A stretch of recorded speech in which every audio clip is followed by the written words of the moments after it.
This conference will now be recorded. All right, this is the video to finish up the discussion on ellipses. We need to find the equation of the ellipse that's shown in this picture. The first thing I would try to do is to estimate where the center of this is. So you kind of follow this to where this would meet with this line. So that's kind of my centering point. And then what we need to realize is that we have everything we need here. It's just you have to pick it out of the picture. So this is our major axis because this is longer. If you can tell me how many units long that is, you know your A.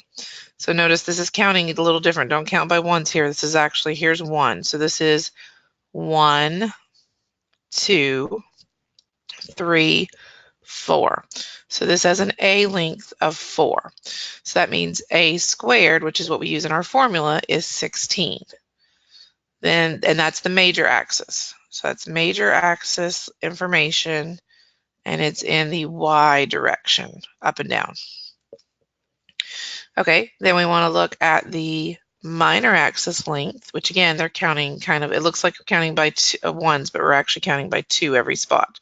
So this is from 0 to 1 is 1, and then to negative 1 is that. So B, the minor axis, has a value of 2.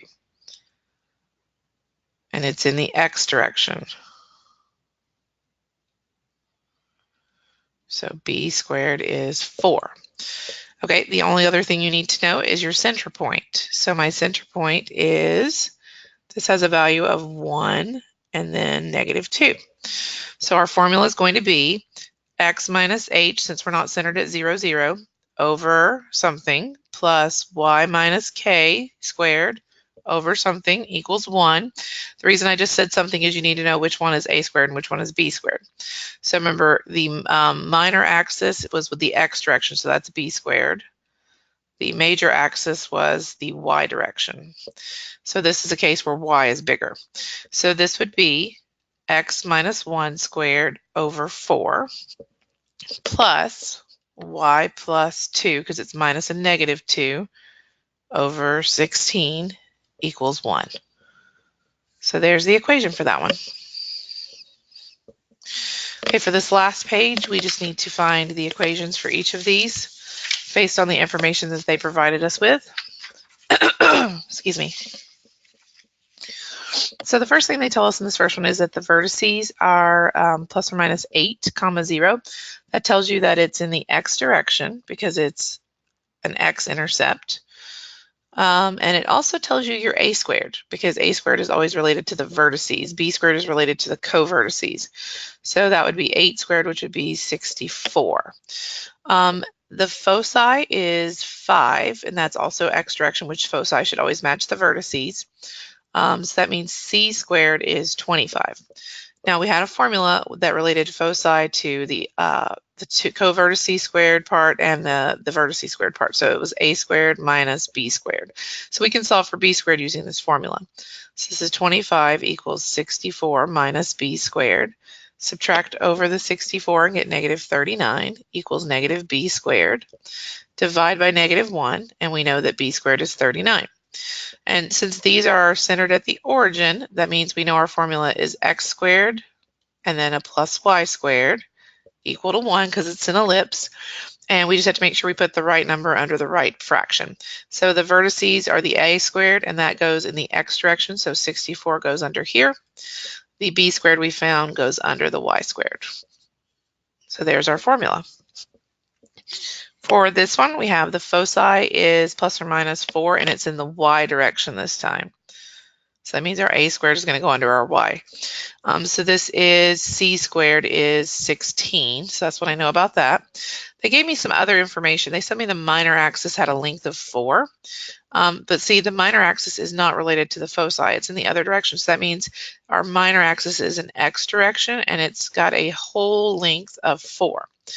Well, that means that for the purposes that we need to know half of that, because that's how we measure our A or our B, is always halfway across. So since this is the minor axis, it's B equals 2. So that means B squared equals 4. Now that will not always match this number. It just happens that 2 squared is 4 and 2 times 2 is 4. but usually this number will be different. So if I use my c squared and that formula a squared minus b squared for the relationship between the foci and the vertices, I can find my a squared. So this is 16 equals a squared minus 4. So we'll add that over. That's 20 equals a squared. So I have x squared over a number plus y squared over a number equals 1. The minor axis was the x direction this way, so this time 4 is on under the x, and the major axis was the y direction, so it's under the y. And our very last one, it has the vertices are plus or minus 13. That, remember, is the major axis information, so that's a squared. So a squared is going to be 169 when we square that. But then they gave us a point. So they said it passes through this point 5, 6. Now, if you remember your formula, x squared over something plus y squared over something equals 1. This is a vertice that is in the x direction, so that means a squared is under x squared and b squared is under y squared. We know 5 and 6 are our x and y for this specific formula. We can plug those in, and we know a squared, so we'll be able to solve for b squared. So this would be 5 squared over 169 plus 6 squared over, we don't know, so b squared equals 1. So that's 25 over 169 plus 36 over b squared.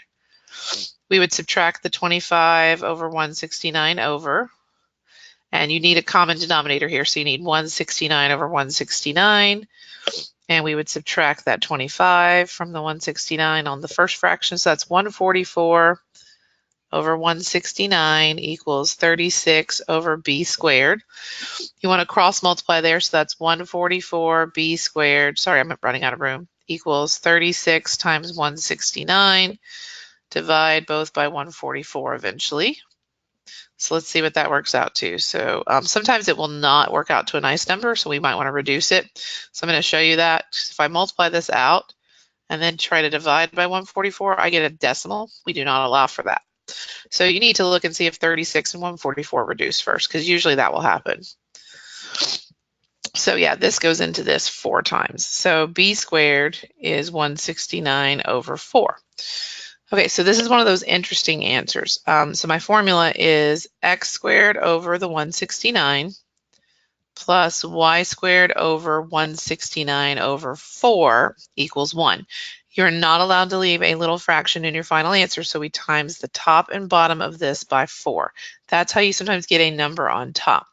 So the final answer for 26 is x squared over 169 plus 4y squared over 169 equals 1. Now, I know you guys will probably have questions. I wanted to at least get this done so we could spend our notes time on hyperbola for Monday. But make sure if you have questions about the worksheet I gave you or the take-home quiz, kind of bring those with you to the next class session, and we'll try to clarify those. Have a good weekend.